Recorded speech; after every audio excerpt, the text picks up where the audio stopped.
प्यारे बच्चों, स्वागत है आप सभी लोगों का। आज हम बहुत ही इंपॉर्टेंट और बहुत ही महत्वपूर्ण प्रश्न की ओर बात करने वाले हैं प्यारे बच्चों। आज का ये प्रश्न 90% के चांसेस है प्यारे बच्चों कि इस साल 2026 के बोर्ड एग्जाम में 100% पूछेगा कक्षा 12 फिजिक्स। पर बच्चों ये क्वेश्चन आपका 5 से 6 नंबर के बीच में इस साल आने ही वाला है। पर बच्चों ये क्वेश्चन आपका बहुत ही इंपॉर्टेंट और बहुत ही खास क्वेश्चन होने वाला है, इसलिए आप इस क्वेश्चन को पूरा जरूर देखिएगा, क्योंकि ये क्वेश्चन अगर आपसे छूट गया तो इससे संबंधित और भी कई रिलेटेड क्वेश्चन बनते हैं और ये क्वेश्चन तो आता ही आता है हर साल। और यदि आपको विश्वास नहीं हो रहा है तो आप कक्षा 12 का बोर्ड एग्जाम का पेपर देख सकते हैं, और यदि आपके पास पेपर नहीं है तो हम खुद ही आपको किसी वीडियो में जरूर पेपर दिखाएंगे और पेपर हल भी करवाएंगे प्यारे बच्चों, तो आपको विश्वास हो जाएगा कि हमने जो कहा था वो सही है या गलत है। पर बच्चों ये क्वेश्चन तो बहुत ही इंपॉर्टेंट, इसलिए आपको इस क्वेश्चन को ध्यानपूर्वक देखना चाहिए, क्योंकि ये क्वेश्चन आपके 5 से 6 नंबर डिसाइड करने वाला है। और इसी से समझते हैं अच्छी रेखाओं पर इलेक्ट्रिक फील्ड, यानी कि electric field of axle line. ये आपकी हेडिंग है और यही तो हमसे पूछ रहा था प्रश्न। चलो समझते हैं। ये क्वेश्चन में जो आपका डायग्राम है, इससे यही perfect exact point two point आपको यही डायग्राम बनाना, और जिस तरह हम आपको थ्योरी लिखवा रहे हैं, जैसा फॉर्मेट दे रहे हैं आपको लिखने का इस क्वेश्चन का, अगर आप वैसे लिख रहे हैं तो आपका ना तो डाइपोल से कोई एक नंबर काटा जाएगा, ना तो एक्सेल लाइन से। अगर आपका अभी हम आपको और भी क्वेश्चन इसी वीडियो के अंदर बताने वाले, तो इसलिए आपके लिए इंपॉर्टेंट है। खैर अभी हम इसको समझते हैं। देखिए ये आपका दो आवेश है समान परिणाम के, बार बार बता रहे हैं, लेकिन चिन्ह विपरीत है इनका। ठीक है, ओके बात। तो ये दोनों बहुत पास पास आ गए। इनके बीच में ये जो बिंदु है ना, इसको ओ मानना है। क्या है ये बिंदु? हमने मान लिया, मध्य बिंदु माना। मध्य बिंदु आप A B C D X Y कुछ भी मान सकते हैं। हमने आप डायग्राम अपने आप से बनाएंगे तो उसमें ओ की जगह पी क्यू आर कुछ भी लिख सकते हैं, लेकिन पी अगर यहां पर मानेंगे तो ज्यादा अच्छा रहेगा। यहां पर आप ओ की जगह एक्स वाई कुछ भी मान सकते हैं। तो यहां पर ये मध्य बिंदु हो गया।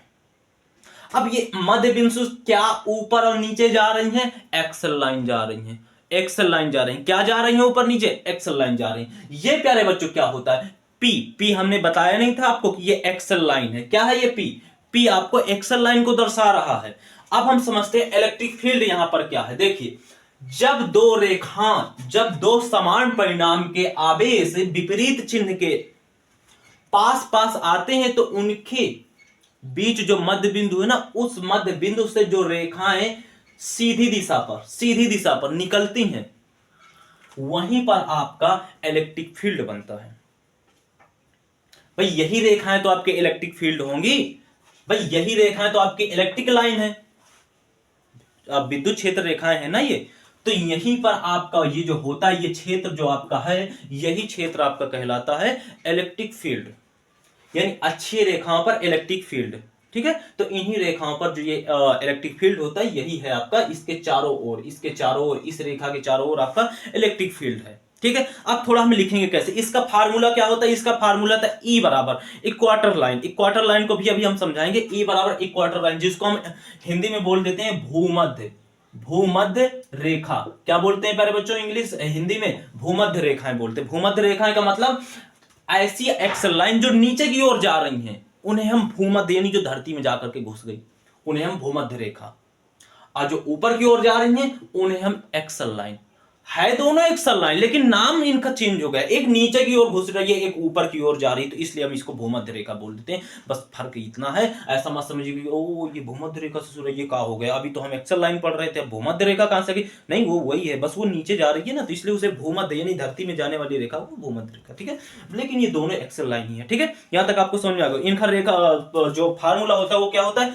ई बराबर होता है 1/4 पाई एप्सिलॉन। एप्सिलॉन का मतलब समझते ही होंगे आप।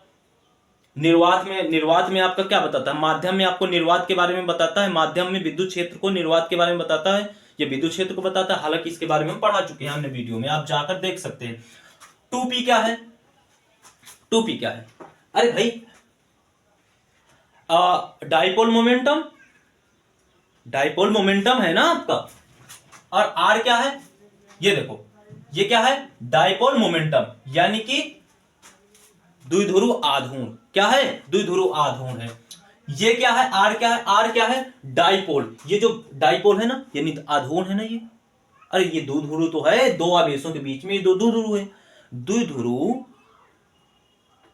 और केंद्र के बीच की दूरी को दर्शाता है आर, यानी डाइपोल के केंद्र से की दूरी, ठीक है, यानी द्विध्रुव की केंद्र से दूरी की, द्विध्रुव की केंद्र से भैया दूरी कितनी है ये आपको आर बताता है, ठीक है। ई क्या है, ई है आपका इलेक्ट्रिक फील्ड पर प्रॉपर्टीज। प्रॉपर्टीज बोले तो इलेक्ट्रिक फील्ड की दिशा ई बताता है। क्या बताता है, इलेक्ट्रिक फील्ड के बारे में बताता है, कौन, ई बताता है, ठीक है। जैसे कि यहां पर आपका ई है तो ये बताएगा कि भैया इलेक्ट्रिक फील्ड अभी इस किस ओर बह रही है, ये आपका बताता है, कौन, ई बताता है, ठीक है। अब हम समझते हैं, आपका एक बात और याद रखिएगा, ई आपका व्युत्क्रमानुपाती होता है 1/r³ के। इसका मतलब ये हुआ कि अगर आप आर को बढ़ाएंगे ना, तो उस जितना आप बढ़ाएंगे आर को, यानी कि डाइपोल से केंद्र की दूरी जितनी ज्यादा बढ़ेगी, यानी ये दोनों आवेश जितना ज्यादा दूर बढ़ेंगे उतना कम इलेक्ट्रिक फील्ड होगा, जितना पास पास आएंगे उतना ज्यादा इलेक्ट्रिक फील्ड होगा। तो कहने का मतलब ये हो कि अगर हम दूरी बढ़ा रहे हैं, इन दोनों को दूर दूर कह रहे हैं, दोनों को एक दूसरे से अलविदा करवा रहे हैं, इनके बीच में तलाक दिलवा रहे हैं समझो। तो अगर इन दोनों के आवेशों के बीच में तलाक दिलवा दिया तो इनके बीच में दूरी बढ़ गई, तो क्या आकर्षण कम हो जाएगा, यानी इलेक्ट्रिक फील्ड कम हो गई, दूरी बढ़ गई। वही बात है भैया, दूरी बढ़ गई तो इलेक्ट्रिक फील्ड कम, और अगर पास पास सटे रहेंगे तो आकर्षण भारी बारा होगा, यानी कि दूरी कम तो आकर्षण ज्यादा। यानी इन दोनों को एक कमरा में बंद कर दो, दूरी कम हो गई ना, भारी आकर्षण उत्पन्न होगा, होगा कि नहीं होगा, बाकी आप समझ रहे होंगे। तो ये बात आप समझ गए होंगे, ये आपका पारिवारिक सामाजिक रिलेटेड है।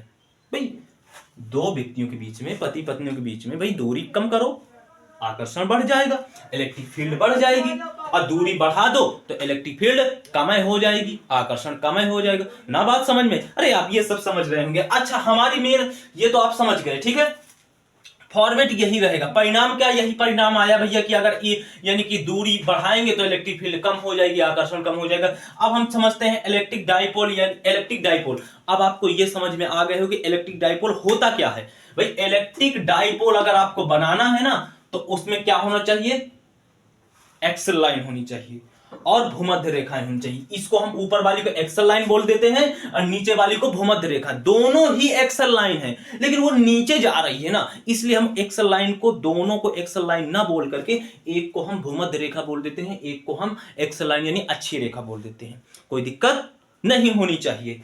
तो भैया एक्सल लाइन और भूमध्य रेखा यानी इक्वेटर लाइन दोनों को मिला दें तो आपका द्विध्रुव आघूर्ण ई ससुरा द्विध्रुव आघूर्ण बन गया। ये देखो यहां पर इक्वेटर लाइन और एक्सल लाइन दोनों को मिला दें तो इलेक्ट्रिक डाइपोल विद्युत द्विध्रुव तैयार हो जाता है आपका। यहां तक कोई दिक्कत नहीं होनी चाहिए। अब थोड़ा भूमध्य रेखा के बारे में समझ लेते हैं कि भैया जो डाइपोल से नीचे की ओर जाती है ना, डाइपोल का जो सेंटर होता है यानी कि मध्य का एरिया होता है, यानी कि बीच का बिंदु, वो बीच बिंदु से ससुरा जो नीचे की ओर जाती है एकदम 90 डिग्री के एंगल पर बनाते हुए, उसी को हम कह देते हैं, क्या कह देते हैं, भूमध्य रेखा कह देते हैं। अरे नाम से जान रहे हैं भूमध्य। तो उम्मीद करते हैं प्यारे बच्चों कि आपको समझ में आ गया होगा। अगर आपका ये प्रश्न, अरे अगर क्या बात, अगर को शब्द को हटाओ, ये समझो कि ये प्रश्न आएगा, तो अगर ये प्रश्न, अरे अगर हम क्यों बोल रहे हैं, ये प्रश्न आएगा इस साल, तो आपको लिखना कैसे है, पहले आपको डाइपोल के बारे में लिखना है, डाइपोल का फार्मूला, डाइपोल की परिभाषा लिखना है आपको। फिर इसके बाद क्या, डाइपोल किसे कहते हैं, दो समान परिणाम के और विपरीत चिन्ह के आवेश जब पास पास आते हैं ना, भाई एक पत्नी और एक पति देखने में तो एक जैसे है, लेकिन सोच और शरीर अलग अलग है ना। अब दोनों पास पास आएंगे तो बीच में जो काम होगा वही होगा डाइपोल। यहां तक आपको समझ में आ गया होगा। उसका आप डायग्राम बना दीजिएगा। फार्मूला क्या होता है भाई, डाइपोल बराबर क्या हो जाएगा, दोनों आवेश और गुड़े दूरी उनकी। यहां तक कोई दिक्कत।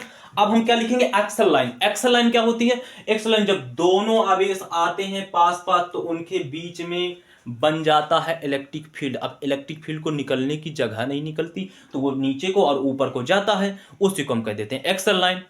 ठीक है। अब एक्सल लाइन में अब हमारा अगला क्वेश्चन क्या था, एक्सल लाइन में विद्युत क्षेत्र।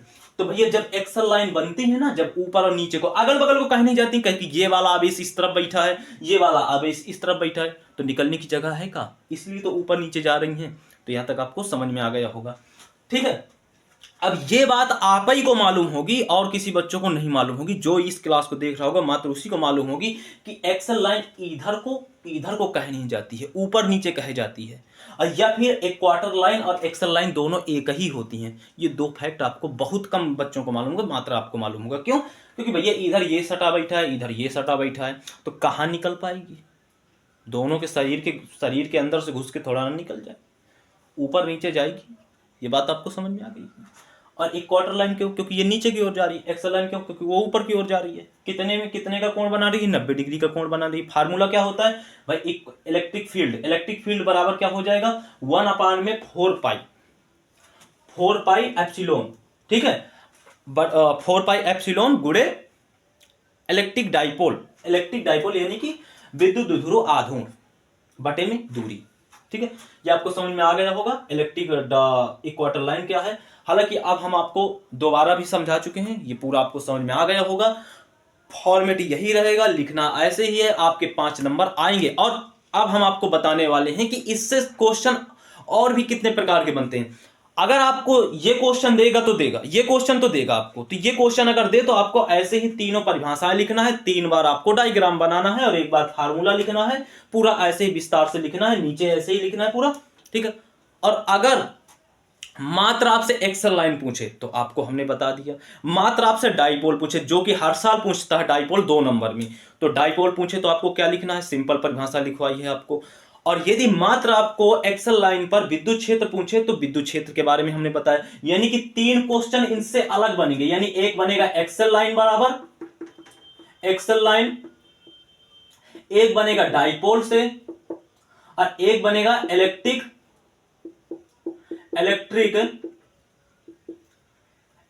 लाइन, इलेक्ट्रिक फील्ड पर क्या है? एक्सल लाइन, यानी कि एक्सल लाइन पर क्या हो जाएगा? Electric field. ये 3 क्वेश्चन आपके 2-2 नंबर में पूछे जा सकते हैं, या तो इन तीनों प्रश्नों को मिलाकर के आपसे 5 नंबर में प्रश्न ये वाला बनेगा जो हमने आपको बताया। तो आप चाहिए अलग अलग पूछ ले या पूरा ये प्रश्न पूछ ले, जवाब दे सकते हैं। तो समझ लीजिए कि आपका 8-9 नंबर आज से क्लियर हो गया। अगले हम टॉपिक में मिलते हैं। इसी तरह के महत्वपूर्ण प्रश्नों के ऊपर हम अगला वीडियो जल्द ही लेकर के आने वाले हैं प्यारे बच्चों।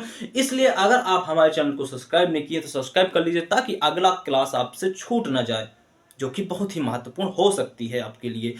मिलते हैं प्यारे बच्चों अगले क्लास के साथ, अगले टॉपिक के साथ, अगले क्वेश्चन के साथ। अगली क्लास देखना बिल्कुल मत भूलिएगा। जय हिंद, जय भारत।